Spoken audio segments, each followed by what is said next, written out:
ସ୍ୱାଧୀନତା ଦିବସ ଭାଷଣ।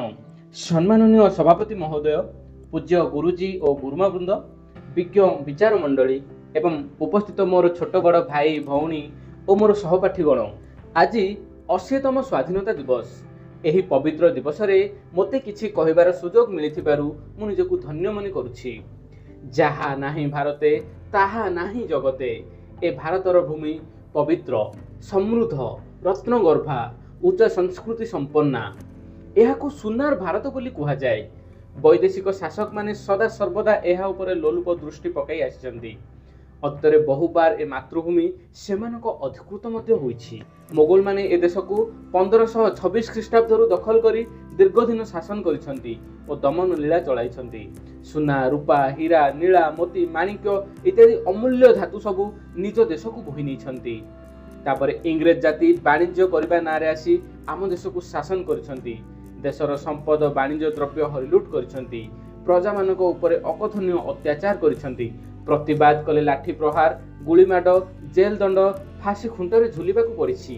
ତା ସତ୍ତ୍ୱେ ଆମ ଦେଶର ସାହସୀ ଦେଶପ୍ରେମୀମାନେ ମାତୃଭୂମିକୁ ଇଂରେଜ ଶାସନରୁ ମୁକ୍ତ କରାଇବା ପାଇଁ ବ୍ରିଟିଶ ଫୌଜ ଆଗରେ ଠିଆ ହୋଇଛନ୍ତି।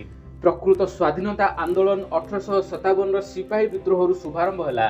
ମଙ୍ଗଲ ପାଣ୍ଡେ ନାମକ ଜଣେ ସାହସୀ ଭାରତୀୟ ସିପାହୀ ଏହାର ଶୁଭାରମ୍ଭ କରିଥିଲେ କହିଲେ ଅତ୍ୟୁକ୍ତି ହେବ ନାହିଁ। ସମଗ୍ର ଭାରତରେ ଏହାର ପ୍ରଭାବ ପଡ଼ିଲା।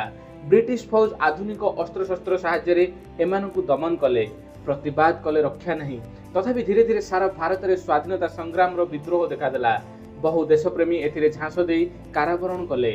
ଭଗତ ସିଂ, ଚନ୍ଦ୍ରଶେଖର ଆଜାଦ, ଲକ୍ଷ୍ମଣ ନାୟକ, ଜୟ ରାଜଗୁରୁ ଇତ୍ୟାଦି ଫାଶୀ ଖୁଣ୍ଟରେ ଝୁଲି ଶହୀଦ ହେଲେ। ଶେଷରେ ଦେଶର ନେତୃତ୍ୱ ନେଲେ ମହାତ୍ମା ଗାନ୍ଧୀ ଓ ସୁଭାଷ ଚନ୍ଦ୍ର ବୋଷ, ଯେଉଁମାନେ ଦେଶବାସୀଙ୍କ ମନରେ ସ୍ୱାଧୀନତାର ଅଗ୍ନିକୁ ପରିବ୍ୟାପ୍ତ କଲେ। ଏହାର ଫଳସ୍ୱରୂପ ସ୍ୱାଧୀନତା ଆନ୍ଦୋଳନରେ କୋଟି କୋଟି ଦେଶବାସୀ ଭାଗ ନେଲେ। ନେତାଜୀଙ୍କ ସ୍ଲୋଗାନ "ମୋତେ ରକ୍ତ ଦିଅ, ମୁଁ ତୁମକୁ ସ୍ୱାଧୀନତା ଦେବି" ଓ ବାପୁଜୀଙ୍କ ଅହିଂସା ନୀତି ଆଗରେ ଇଂରେଜ ଶେଷରେ ମୁଣ୍ଡ ନୁଆଇଲେ। 1947 ମସିହା ଅଗଷ୍ଟ 15 ତାରିଖରେ ଆମ ଦେଶ ସ୍ୱାଧୀନ ହେଲା। ସେବେଠାରୁ ଆମେ ସ୍ୱାଧୀନତା ଦିବସକୁ ପାଳନ କରି ଆସୁଛୁ। ଏହି ଦିବସ ପାଳନ କରିବା ଦ୍ୱାରା ଭାରତବର୍ଷକୁ ସ୍ୱାଧୀନ କରିଥିବା ନେତାମାନଙ୍କ ସାହସ ଓ ତ୍ୟାଗ ମନେ ପଡ଼ିଥାଏ।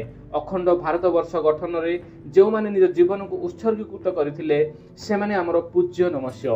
ତେବେ ଚାଲନ୍ତୁ ଆଜି ଆମେ ଶପଥ ନେବା ଯେ ଏମିତି ଏକ ଭାରତ ଗଢ଼ିବା ଯେଉଁଥିରେ ଜ୍ଞାନ ଥିବ କିନ୍ତୁ ଅହଙ୍କାର ନଥିବ, ଯେଉଁଠାରେ ପ୍ରଗତି ଥିବ କିନ୍ତୁ ପ୍ରକୃତିର ବିନାଶ ନଥିବ, ଯେଉଁଠାରେ ସମୃଦ୍ଧି ଥିବ କିନ୍ତୁ ବୈଷମ୍ୟ ନଥିବ, ଯେଉଁଠାରେ ଉନ୍ନତି ଥିବ କିନ୍ତୁ ଅନ୍ୟାୟ ନଥିବ ଏବଂ ଯେଉଁଠାରେ ତ୍ରିରଙ୍ଗା ପତାକା କେବଳ ଅଗଷ୍ଟ 15 ତାରିଖରେ ନୁହେଁ, ପ୍ରତ୍ୟେକ ଭାରତୀୟମାନଙ୍କର ହୃଦୟରେ ସବୁଦିନ ଉଡ଼ିଥିବ। ମୁଁ ଏତିକି କହି ମୋର ବକ୍ତବ୍ୟ ଶେଷ କରୁଛି। ଜୟ ହିନ୍ଦ, ଜୟ ଭାରତ।